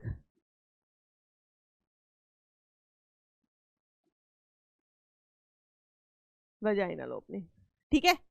clear है इतनी बात। और हाँ ये रहेगा, इसको कहते हैं हम क्लाइटोरिस। इसके ऊपर भी क्या होता है, एक थिन फोल्ड ऑफ स्किन होता है। ये क्या है बेटा, थिन फोल्ड ऑफ स्किन, जिसे कहा जाता है प्रीप्यूस, जिसे क्या कहा जाता है, प्रीप्यूस। ये वेजाइना है, वेजाइना के is partially covered by a membrane known as the hymen, इसे क्या कहा जाता है बेटा, हाइमेन। और यहाँ पर प्रेजेंट होती हैं कुछ ग्लैंड्स जिन्हें कहा जाता है बार्थोलिन्स ग्लैंड,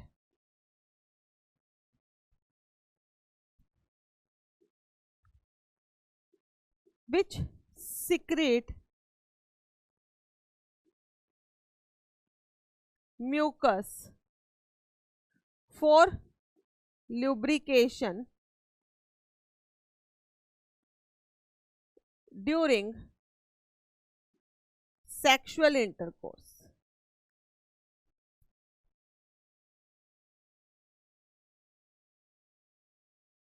ठीक है। सेक्सुअल इंटरकोर्स के टाइम पे ये जो साइड में ग्लैंड्स हैं इनको कहते हैं बेटा बार्थोलिन ग्लैंड, ये म्यूकस सिक्रीट करती हैं लुब्रिकेशन के लिए, ठीक है। तो ये है बेटा फीमेल का external genitalia, that is the vulva. अब इसके बारे में हम पढ़ते हैं, हमें क्या दिया हुआ है, ठीक है। सो इट इंक्लूड्स, क्या क्या इंक्लूड होता है बेटा, मोन्स प्यूबिस जो हमने बनाया, labia majora, labia minora, hymen and clitoris सब बना चुके हैं। म्यून्स प्यूबिस क्या है, मैंने कहा था फैटी टिश्यू होते हैं जिसके ऊपर प्यूबिक हेयर हैं। So it is a cushion of the fatty tissue covered by the skin and the pubic hair.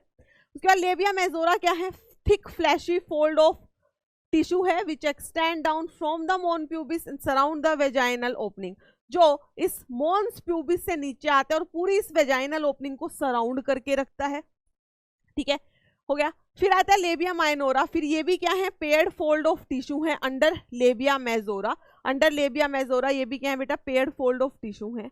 The opening of the vagina, जो वेजाइना की ओपनिंग होती है, it is often partially covered by a membrane called as the hymen, ठीक है। जो vagina की opening है बेटा एक पार्शली कवर्ड होती है by a membrane known as the hymen. उसके बाद आती है बेटा क्लाइटोरिस, ये जो मैंने आपको बताया पिंक वाला पोर्शन, दिस इज क्लाइटोरिस। ये क्या है, it is a tiny finger like structure which lies at the upper junction of the two labia minora. देखो जहां पे ये लेबिया माइनोरा ज्वाइन कर रही है वहां पर क्या प्रेजेंट है, क्लाइटोरिस। वहां पर क्या प्रेजेंट है बेटा, क्लाइटोरिस प्रेजेंट है just above the urethral opening. फिर है हाइमन, हाइमन मैंने आपको बताया था जो वेजाइनल ओपनिंग होती है it is partially covered by a membrane called hymen, ठीक है। अब ये जो हाइमेन है बेटा, ये क्या करता है, ये ब्रेक हो जाता है ड्यूरिंग सेक्सुअल इंटरकोर्स, बट कई बार नहीं भी होता, ठीक है। इवन जो लोग, जो गर्ल्स ज़्यादा फिजिकल एक्सरसाइज में इन्वॉल्व होती हैं, या कभी झटके से गिर गई हो, हॉर्स राइडिंग कर रही हो, साइकिलिंग कर रही हो, उसमें भी ये हाइमेन जो है ब्रेक हो जाता है। लेकिन पहले मतलब कुछ लोगों का अंधविश्वास है कि हाइमेन ब्रेक सिर्फ सेक्सुअल इंटरकोर्स में होता है, बट ऐसा नहीं होता। इवन ये केसेस भी देखे गए हैं कि हाइमेन जो है सेक्सुअल इंटरकोर्स में कई बार ब्रेक होता ही नहीं है, वो फिर भी परसिस्ट होता है। सो हाइमेन का होना या ना होना किसी की भी गर्ल की वर्जिनिटी को डिसाइड नहीं करता है। So virginity of a girl is never decided by the presence और the absence of the hymen, ठीक है। प्रेजेंस और एब्सेंस ऑफ हाइमेन पे ये बिल्कुल भी डिपेंड नहीं करेगा। क्लियर इतनी बात? क्लियर है इतनी बात बेटा यहां तक? चलो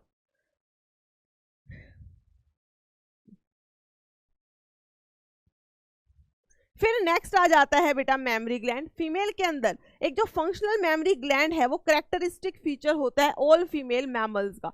अ functionally mammary gland is characterized, is the characteristic feature of all the female mammals. अब मेमोरी ग्लैंड क्या है बेटा? पेयर्ड स्ट्रक्चर, हर किसी के पास दो मेमोरी ग्लैंड है, ब्रेस्ट है मतलब, ठीक है। दैट जिसके अंदर क्या होता है, ग्लैंडुलर टिश्यू होता है और साथ में फैट होता है वेरिएबल अमाउंट का। देखो ये है मेमोरी ग्लैंड। अगर इसमें आप देखोगे जो ये पिंक वाला पोर्शन है बेटा, ये रिप्रेजेंट करता है फैट। क्या रिप्रेजेंट कर रहा है बेटा? फैट। और ये वाला जो पोर्शन है ये रिप्रेजेंट करती हैं क्या? These are the glandular tissue, जहां से मिल्क सीक्रेट होगा। अगर आप किसी भी मेमोरी ग्लैंड को देखोगे तो उसके पीछे की साइड क्या प्रेजेंट होती है? एक तो रिब्स, ठीक है, रिब्स के बीच में ऑफ कोर्स मसल्स प्रेजेंट होती हैं और उसके अंदर की तरफ होती है पेक्टोरालिस मेजर मसल। तो हर एक ब्रेस्ट, हर एक मेमोरी ग्लैंड को सपोर्ट देने के लिए पीछे क्या प्रेजेंट है? पेक्टोरालिस मेजर मसल, एंड उसके पीछे है रिब्स, रिब्स के बीच में क्या है? मसल्स। ये एक जो मेमोरी ग्लैंड है उनको सपोर्ट प्रोवाइड करती है, ठीक है। फिर जब हम अंदर आते हैं तो हम देखते हैं कि इसके अंदर बहुत सारे लोब्यूल्स प्रेजेंट होते हैं। कितने? 15 to 20 मेमोरी लोब्स। कितने प्रेजेंट है बेटा? 15 to 20 मेमोरी लोब्स। मान लो कि मैं इनमें से उठा के एक लोब यहां पर बना देती हूँ, ये मैंने एक मेमोरी लोब बना दिया, और उस मेमोरी लोब के अंदर बेटा प्रेजेंट होती हैं ऐसे बहुत सारी एल्वियोलाई, ठीक है, बहुत सारी एल्वियोलाई। अब ये एल्वियोलाई जो हैं उनकी डक्ट को, एल्वियोलाई जो है बेटा उसकी डक्ट को कहा जाता है क्या? Memory tubule. एल्वियोलाई जो है बेटा उसकी डक्ट को बोला जाएगा मेमोरी ट्यूब्यूल। ये सारी डक्ट मिलकर ज्वाइन कर जाती हैं और क्या बना देती हैं? मेमोरी डक्ट, ठीक है। ये मेमोरी डक्ट जो हैं ये आपस में फिर से ज्वाइन, मतलब मेमोरी डक्ट किस में ओपन होती हैं? एक स्ट्रक्चर में जिसे बोला जाता है एम्प्यूला। इसे क्या बोला जाएगा बेटा? एम्प्यूला। दिस इज एम्प्यूला, ठीक है। एम्प्यूला से एक और डक्ट अराइज होती है ऐसे, इसे कहा जाता है लैक्टिफेरस डक्ट।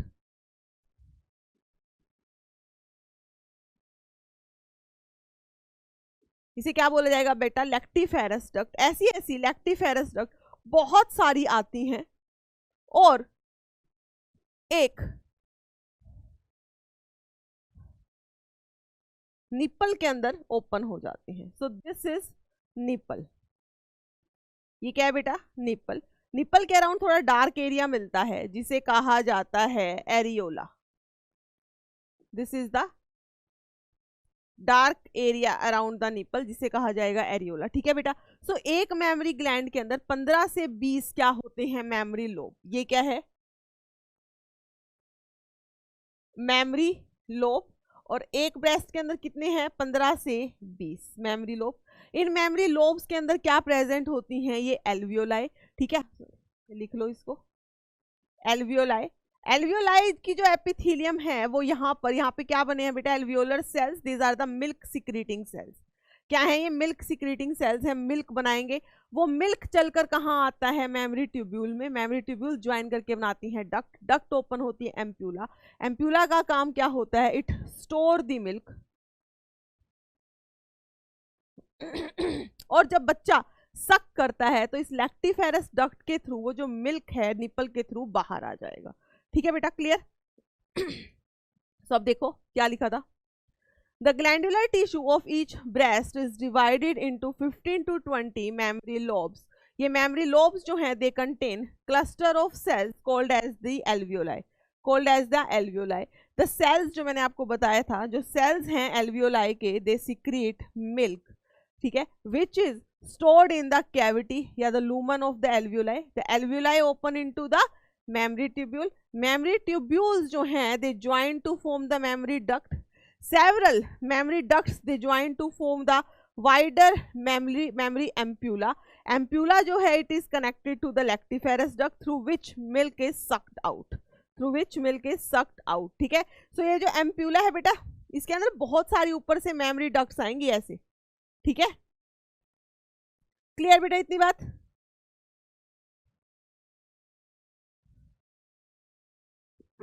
ठीक है, सो मेमरी ग्लैंड हो गया हमारा। फिर नेक्स्ट टॉपिक आता है हमारा गैमेटोजेनेसिस। गैमेटोजेनेसिस मतलब फॉर्मेशन ऑफ गैमेट।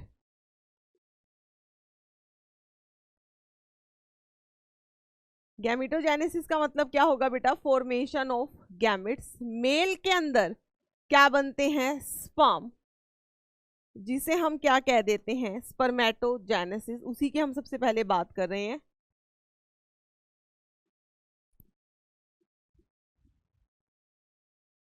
उसे हम कहते हैं बेटा स्पर्मेटोजेनेसिस।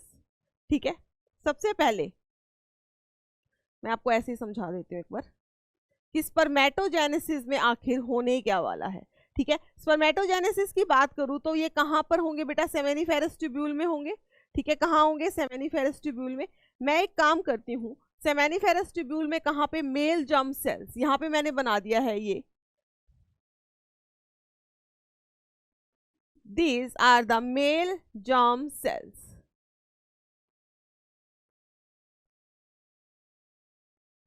और ये कैसे हैं? They are 2n. क्या है बेटा? 2n. अब इन मेल जर्म सेल्स के अंदर होती है माइटोसिस। ठीक है, मान लो एक सेल के अंदर माइटोसिस हुई, सो एक से बन गए ये दो, एक से बन गए दो, फिर से इनके अंदर हुई माइटोसिस तो बन गए बेटा 4।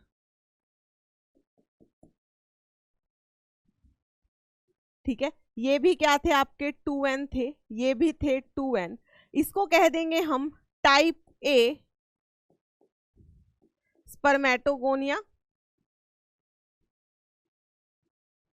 दिस इज का, इसको हम कह देते हैं, ये है बेटा भाई टाइप बी स्पर्मेटोगोनिया।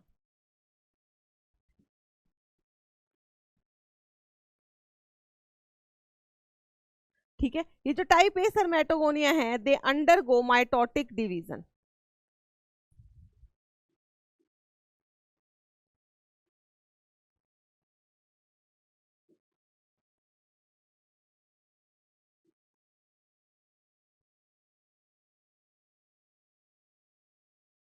ठीक है, ये जो टाइप ए स्पर्मेटोगोनिया है they undergo mitotic division again and again. और ये जो टाइप 2 स्पर्मेटोगोनिया है, ये जो टाइप 2 स्पर्मेटोगोनिया है बेटा, इसका साइज होता है इंक्रीज। इसमें लिखो आप, increase is in size. Size कैसे इंक्रीज होगा? ये जो है न्यूट्रिशन लेगा कहां से? सर्टोली सेल से। ये इसका साइज इंक्रीज हो गया। अब इसे हम कहेंगे primary spermatocyte. Primary spermatocyte is also 2n। Primary spermatocyte भी क्या है बेटा? 2n है। इसके बाद क्या होगा? यहां लिख देते हैं, ऊपर चले जाते हैं।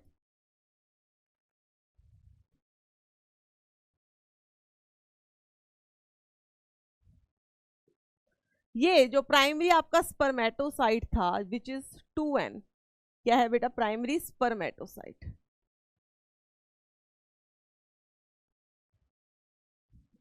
इसके अंदर होगी अब meiotic division. Undergo 2 successive meiotic division. 2 successive meiotic division होगी। पहली डिवीजन हुई ये, क्या बन गए? n। इन्हें कहा जाएगा सेकेंडरी स्पर्मेटोसाइट। ठीक है, पहली जो ये डिवीजन हो रही है, ठीक है, first is the first reductional division, पहली रिडक्शनल डिवीजन हुई। ठीक है, अब ये जो सेकेंडरी स्पर्मेटोसाइट बने, आपको पता है मियोसिस हमेशा 2 फेज में होती है, meiosis 1 meiosis 2। So first is the reactional reductional division, second is the equational division. ठीक है, यहां से आपके बन जाएंगे क्या, 4 स्पर्मेटोजोआ। ये सब क्या हैं, N. So these are the स्पर्मेटो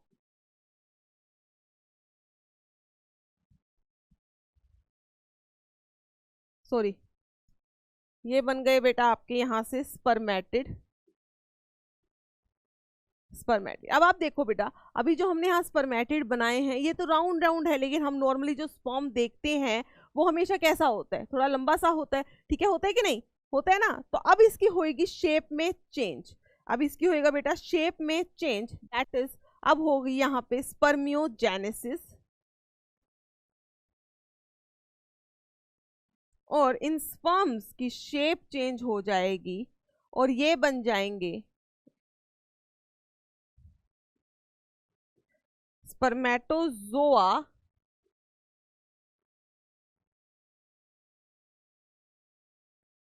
या आप कह सकते हो इसको नॉर्मल स्पर्म, नॉर्मल स्पर्म। अब ये जो स्पर्मेटोजोआ है, अब ये जो स्पर्मेटोजोआ आपके बने हैं ये क्या करेंगे, स्पर्मेटोजोआ या आप कहो स्पर्म, ये क्या करते हैं बेटा, एम्बेडेड इनटू, या आप लिखो embedded their head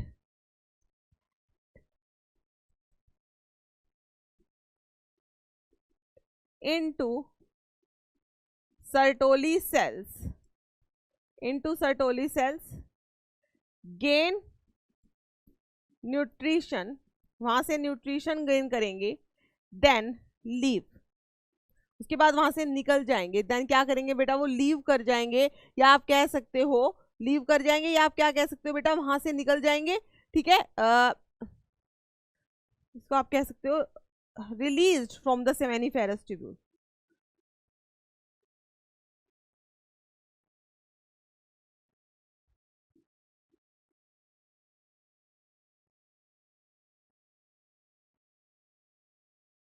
they are release from the seminiferous tubule, और इस प्रोसेस को कहेंगे by the process, by a process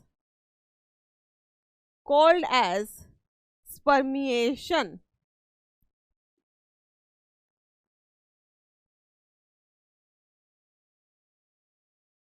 called as spermiation. So मान लो मैं कह देती हूं कि भाई ये था वो सर्टोली सेल्स, ठीक है, ये सर्टोली सेल थे। अब क्या हुआ, स्पर्म आए, स्पर्म बना, ये था बेटा वो स्पर्म, ये स्पर्म था, स्पर्म गया, उसके हेड में क्या हुआ, एम्बेड हुआ, और फिर यहां से निकल के रिलीज हो गया। दिस प्रोसेस यहां से गया और फिर यहां से रिलीज्ड, और इस प्रोसेस को बोला जाता है spermiation. These are the Sertoli cells. Sperms बनने के बाद उनको न्यूट्रिशन की जरूरत है बेटा, they get embedded into the, they embed their head into the Sertoli cell, वहां से रिलीज हो जाते हैं। इस प्रोसेस को बोला जाता है बेटा स्पर्मिएशन। क्या बोला जाएगा, स्पर्मिएशन। ठीक है, सो हमने क्या बताया, जो जर्मिनल एपिथेलियम थी, जो मेल जर्म सेल्स है, उनके अंदर माइटोसिस हुई। ठीक है, माइटोसिस के बाद ये स्ट्रक्चर बने।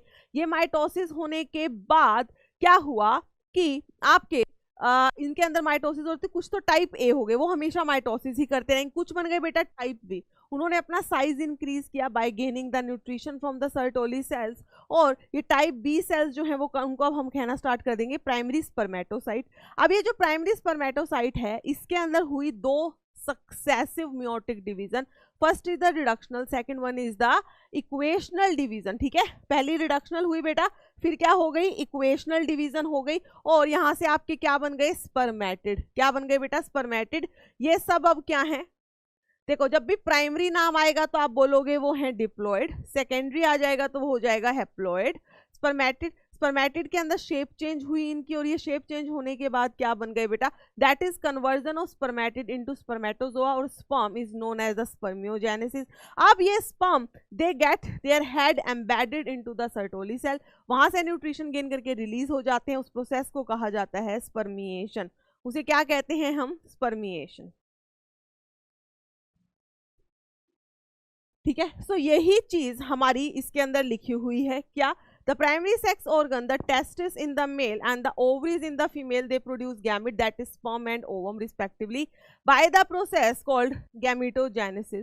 testis के अंदर जो immature germ cells थे, जो spermatogonia थे, they produce sperm by spermatogenesis that begins at the puberty. कहाँ पर spermatogenesis कब begin होती है बेटा, puberty पर, ठीक है, यहाँ पे हम इसको मेंशन कर सकते हैं, कब होती है, puberty, मेल्स के अंदर puberty में होती है, ठीक है।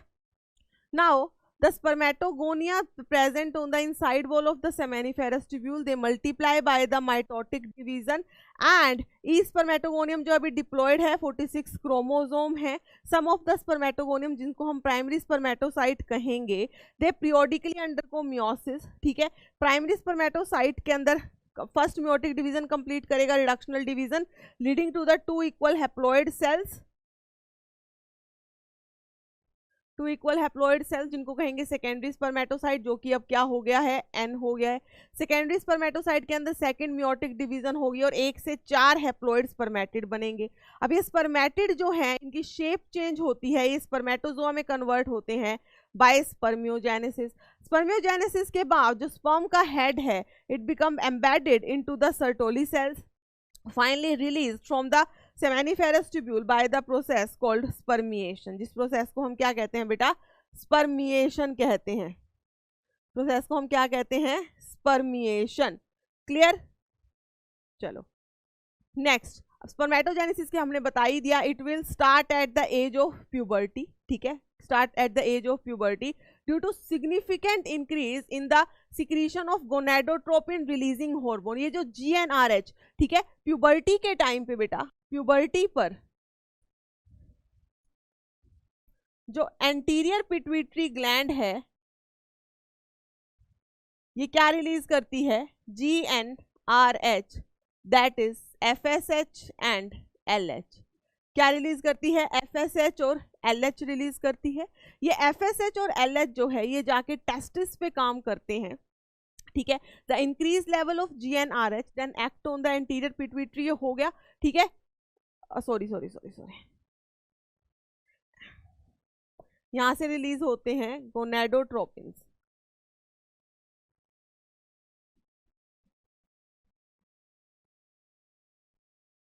ठीक है।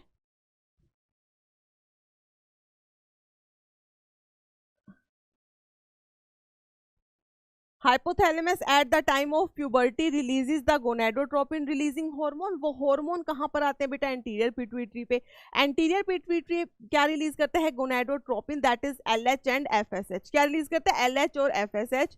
और ये LH और FSH जो हैं, जो LH, L से ही याद रखेंगे हम, LHL ल्यूटिनाइजिंग हार्मोन एक्ट करता है लेडिक सेल्स पर, और वहां से करवाता है क्या, स्पर्मेटोजेनेसिस, दैट इज, ठीक है, लेडिक सेल्स पर। लेडिक सेल्स अल्टीमेटली अभी मैंने आपको बताया था, पीछे लिखवाया था, लेडिक सेल्स जो है वो क्या रिलीज करते हैं, टेस्टोस्टेरोन। टेस्टोस्टेरोन का काम क्या होता है, ये स्पर्मेटोजेनेसिस में हेल्प करता है, ठीक है। Androgen in turn stimulate the process of spermatogenesis, ठीक है। उसके बाद अगर मैं FSH की बात करूं, फॉलिकल स्टिमुलेटिंग हार्मोन, ये एक्ट करता है बेटा सर्टोली सेल्स पे, किस पे एक्ट करता है, सर्टोली सेल्स पे, और यहाँ से कुछ फैक्टर रिलीज करवाता है जो spermiogenesis, that is conversion of the spermatid into the spermatozoa, और स्पर्म में हेल्प करता है। सर्टोली सेल रिलीज करते हैं some factor which help in the spermiogenesis. ये बात हो गई हार्मोन्स की, तो समझना है आपको स्पर्मेटोजेनेसिस जो है वो कहाँ पर होती है, स्पर्मेटोजेनेसिस होती है बेटा टेस्टिस के अंदर। स्पर्मेटोजेनेसिस कहाँ पर हुई, टेस्टिस के अंदर हुई, ठीक है। कब होती है? प्यूबर्टी पे। प्यूबर्टी पे क्या होता है? हाइपोथैलेमस रिलीज करना शुरू कर देता है हाइपोथैलेमिक हॉर्मोन्स। कौन से हार्मोन? गोनाडोट्रोपिन रिलीजिंग हार्मोन, जो एंटीरियर पिट्यूटरी पे आता है और उसको कहता है तुम रिलीज करो अब क्या? LH and FSH. जो ल्यूटिनाइजिंग हार्मोन है, LH act on the L, that is Leydig cell. Leydig cell क्या बनाता है? टेस्टोस्टेरोन, जो कि एक एंड्रोजन है। अब ये टेस्टोस्टेरोन क्या करता है? स्पर्मेटोजेनेसिस मतलब स्पर्म की फॉर्मेशन करवाता है from the mail germ sales. ठीक है, क्लियर। और मेल जर्म सेल्स कौन से? स्पर्मेटोगोनिया। ठीक है जी। उसके बाद जो एफएसएच है, फॉलिकल स्टिमुलेटिंग हार्मोन, ये एक्ट करता है सर्टोली सेल्स पर। सर्टोली सेल्स को वहां से कुछ फैक्टर्स रिलीज करवाता है और वो फैक्टर, वो जो स्पर्मेटिड बने थे हमारे, उनको कन्वर्ट करवा देता है स्पर्मेटोजोआ या फिर स्पर्म के अंदर। स्पर्मेटोजोआ या फिर स्पर्म के अंदर। इतनी बात क्लियर बेटा? चलो, ये देखो, ये आपकी बुक में एक पूरी प्रोसेस दी हुई है स्पर्मेटोजेनेसिस की। ये थी आपके नीचे spermatogonium, that is the mail germ sales. इनके अंदर हुई क्या? म्योसिस स्टार्ट हुई, या पहले यूं कहोगे स्पर्मेटोगोनियम जो है उसका साइज इंक्रीज हुआ, क्या बना है? प्राइमरी स्पर्मेटोसाइट, जो अभी 2n है। स्पर्मेटोगोनियम भी क्या है? 2n diploid. इसके अंदर हुई स्पर्मेटोजेनेसिस, वहां से क्या बने बेटा? Secondary spermatocyte which is n, spermatid which is n. Spermatid गया इस सर्टोली सेल के हेड में एम्बेड हुआ, यहां से रिलीज हुआ, जिनको हम कहते हैं स्पर्मेटोजोआ या स्पर्म। स्पर्मेटोजोआ कहेंगे या फिर हम कहेंगे बेटा इसको स्पर्म। स्पर्मेटोजोआ कहेंगे या कहेंगे स्पर्म। आई होप ये बात सबको क्लियर हो गई होगी कि स्पर्म कैसे बनते हैं। अब हम बात करने वाले हैं कि भाई स्पर्म तो बन गया, लेकिन इसका स्ट्रक्चर कैसा होगा। ठीक है बेटा, तो चलो अब हम करते हैं स्पर्म का स्ट्रक्चर। तब से हम स्पर्म की बात कर रहे हैं, तो स्पर्म का स्ट्रक्चर भी हमें पता होना चाहिए। ठीक है, चलो अब हम करते हैं बेटा स्पर्म का स्ट्रक्चर। अगर हम स्पर्म के स्ट्रक्चर की बात करें, सो स्पर्म को हम 4 पार्ट में डिवाइड करके पढ़ते हैं बेटा, that is head, neck, middle piece and tail. ठीक है,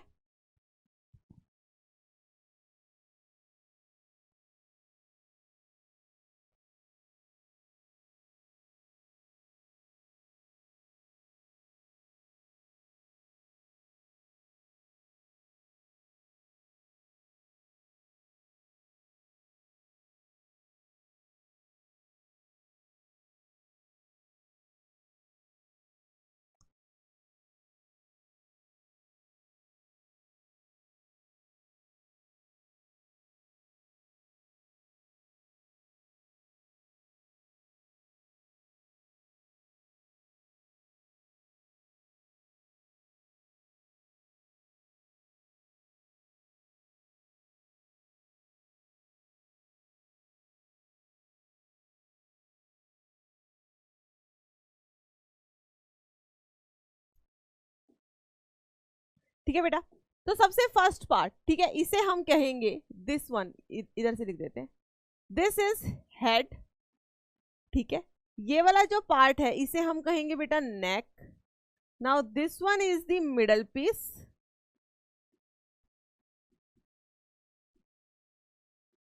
ठीक है, और ये वाला पार्ट जो है इसे हम कहते हैं टेल।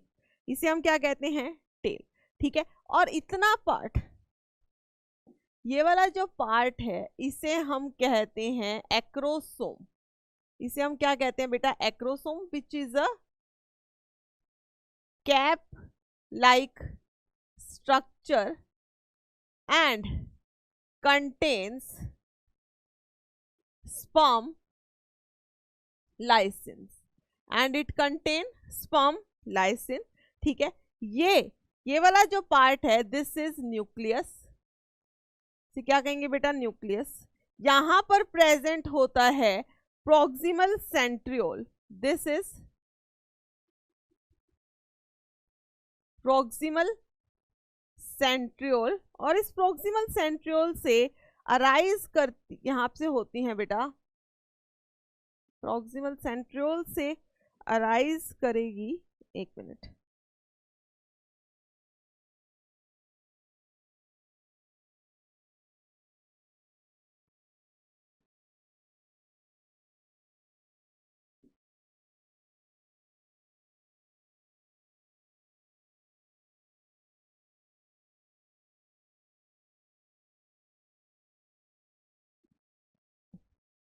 सो बेटा दिस इज एक्सियल फिलामेंट, ये क्या है माइटोकॉन्ड्रिया, ठीक है, कैसा है स्पाइरल है, इसको स्पाइरल माइटोकॉन्ड्रिया को बोला जाता है नेबर कर्न, ठीक है। क्या प्रोवाइड करता है, एनर्जी प्रोवाइड करता है ताकि ये जो स्पर्म है ये मूव कर सके। नीचे क्या है बेटा, टेल है। तो अगर हम स्पर्म को देखें 4 उसमें पार्ट्स में डिवाइड किया, head, neck, middle piece, tell. अगर मैं हेड की बात करूं तो बेटा मेन पोर्शन हेड का वो ऑक्यूपाई कर लेता है न्यूक्लियस, उसके ऊपर यहाँ पर एक कैप लाइक स्ट्रक्चर है जिसे कहा जाता है एक्रोसोम, जिसके अंदर प्रेजेंट है स्पर्म लाइसिस, मतलब कुछ एंजाइम्स प्रेजेंट हैं जो हेल्प करेंगे जब ये स्पर्म एग के पास जाएगा उसको फ्यूज करने के लिए, तभी उसको हेल्प करते हैं फ्यूजन के अंदर। फिर है बेटा नेक, नेक में यहाँ प्रेजेंट होती है प्रॉक्सिमल सेंट्रियोल, यहाँ से अराइज होती है एक्सियल फिलामेंट। मिडल पीस के अंदर और क्या प्रेजेंट है, माइटोकॉन्ड्रिया विच इज स्पाइरल, जिसे कहा जाता है नेबर कर्न, जिसे क्या कहा जाता है बेटा, नेबर कर्न। और यहाँ से आपकी अराइज हो रही है टेल, क्या अराइज हो रही है बेटा, टेल अराइज हो रही है। इतनी बात क्लियर है, इतनी बात क्लियर। चलो अब अगर मैं देखूं यहाँ पे हमारी बुक क्या कहती है कि जो स्पर्म है उसमें उसके पास head, neck, middle piece, tell है, हमने बोल दिया। जो प्लाज्मा मेम्ब्रेन है वो पूरे स्पर्म के बाहर है, जो हमने बाहर जो मेम्ब्रेन बनाई है दिस वन, दिस इज, इसे क्या कहेंगे बेटा, this is the plasma membrane. ये क्या है बेटा, प्लाज्मा मेम्ब्रेन है, ठीक है। Plasma membrane, the plasma membrane envelop the whole body of the sperm. जो स्पर्म हेड है it contains an elongated haploid nucleus, कैसा न्यूक्लियस है, हैप्लॉइड मतलब एन है। The anterior portion of which is covered by cap like acrosome, acrosome के अंदर क्या भरे हुए हैं, एंजाइम, जिन्हें स्पर्म लाइसिन कहते हैं, जो फर्टिलाइजेशन ऑफ ओवम में हेल्प करता है। जो मिडल पीस है उसके पास बहुत सारा माइटोकॉन्ड्रिया है जो कि एनर्जी प्रोड्यूस करता है for the movement of tail of the sperm, ठीक है। That is basically essential for the fertilization, किसके लिए, फर्टिलाइजेशन के लिए। और फिर क्या, उसकी टेल है, ठीक है। जो ह्यूमन मेल है बेटा, ये पॉइंट इंपॉर्टेंट है, ये पूरा आपको याद रखना है। देखो जो ह्यूमन मेल है एक इजैक्यूलेशन में, ठीक है, जब एक सेक्सुअल इंटरकोर्स के दौरान वो 200 से 300 मिलियन स्पर्म को इजैक्यूलेट करता है ड्यूरिंग अ क्वाइटस। और इन 200 से 300 मिलियन में से 60%, 60% स्पर्म्स ऐसे होने चाहिए जिनके पास क्या हो, नॉर्मल शेप एंड साइज हो। 60% जो 200 से 300 मिलियन स्पर्म रिलीज हुए हैं उनमें से 60% स्पर्म ऐसे होने चाहिए जिनके पास नॉर्मल शेप और साइज हो। और इस 60 में से भी 40% स्पर्म्स ऐसे होने चाहिए जिनके पास विग्रस मोटिलिटी हो, विग्रस मोटिलिटी जो बहुत जल्दी जल्दी ऐसे ट्रैवल कर सके, जिनके पास क्या हो, विग्रस मोटिलिटी हो। तो ये था बेटा हमारा स्पर्म का स्ट्रक्चर, ये था हमारा स्पर्म का स्ट्रक्चर, ठीक है। वैसे ही अगर हम अब बात करते हैं, वैसे ही अगर हम अब बात करें किसकी, कि स्पर्म जो है they are release from the seminiferous tubules, sperms they are release from the seminiferous tubules, ठीक है। They are transported by the accessory ducts, secretion of the epididymis, vas deferens, seminal vesicle and prostate gland are essential for the maturation and motility of the sperm. याद रखनी है बेटा आपको, जो epididymis की secretions होती हैं जहां स्पर्म स्टोर रहते हैं, उसके अलावा सेमाइनल वेसिकल की सिक्रीशन, प्रोस्टेट और बल्बोयूरेथ्रल ग्लैंड की सिक्रीशन जो है वो इंपॉर्टेंट होती है स्पर्म्स को मैच्योर करवाने के लिए। जो सेमाइनल प्लाज्मा बताया था मैंने, सीमेन क्या होता है, स्पर्म प्लस सेमाइनल प्लाज्मा, ठीक है। The function of the male accessory duct and the gland are maintained by the testicular hormone that is androgen, ठीक है। जो एंड्रोजन दैट इज टेस्टोस्टेरोन जो सीक्रीट होता है उसी का काम होता है कि मेल्स के अंदर जो असेसरी डक्ट्स थी, जो रेटे, टेस्टिस, एपिडाइमिस, वासा डिफरेंशिया, डिफरेंशिया, ये सब थी, और साथ में जो ग्लैंड्स हैं उनके फंक्शन को मेंटेन रखना, ये किसका काम है बेटा, एंड्रोजन का। किसका काम है बेटा, एंड्रोजन का काम है। सो बेटा ये था हमारा आज का लेक्चर जिसमें हमने मेल रिप्रोडक्टिव सिस्टम तो हमने पूरा कंप्लीट कर लिया है विद स्पर्मेटोजेनेसिस, और फीमेल रिप्रोडक्टिव सिस्टम के अंदर मैंने आपको फीमेल रिप्रोडक्टिव सिस्टम का पूरे पार्ट्स बता दिए हैं, ठीक है। एक्सटर्नल जेनिटेलिया, ठीक है, दैट इज वल्वा, उसका हमने पूरा स्ट्रक्चर किया है और उसके साथ साथ हमने मेमोरी ग्लैंड भी कर लिया है। नेक्स्ट लेक्चर में हम करने वाले हैं इसका फीमेल्स के अंदर जो oogenesis होती है साथ में मेंस्ट्रुअल साइकिल, दोनों साथ में करेंगे बेटा ताकि वो माइंड में क्लियर है, क्योंकि दोनों इंटर रिलेटेड है। ठीक है, तो हम क्या करेंगे, oogenesis करेंगे, मेंस्ट्रुअल साइकिल करेंगे, देन फर्टिलाइजेशन, फिर एम्ब्रियोनिक डेवलपमेंट, लैक्टेशन, पार्ट्यूशन सब करेंगे, वो हम करने वाले हैं नेक्स्ट लेक्चर में। एंड आई होप ये लेक्चर आपको समझ आया होगा। इसको बेटा अच्छे से पढ़ना, नोट से, देखो हमारा ये इस जो सीरीज का वो है कि ये एनसीईआरटी पंच है, तो सिर्फ मैं आपको इसमें एनसीईआरटी करवा रही हूँ, क्योंकि आपको पता है हमारा मेन नीट का पेपर भी कहाँ से आता है, एनसीईआरटी से ही आता है। ठीक है, तो यहाँ पे हमने एनसीईआरटी की एक एक लाइन डिस्कस की है ताकि आपको कहीं पे भी कोई कंफ्यूजन ना हो। अब मिलते हैं इसी चैप्टर के साथ विद आवर नेक्स्ट लेक्चर, तब तक के लिए थैंक यू एंड बाय।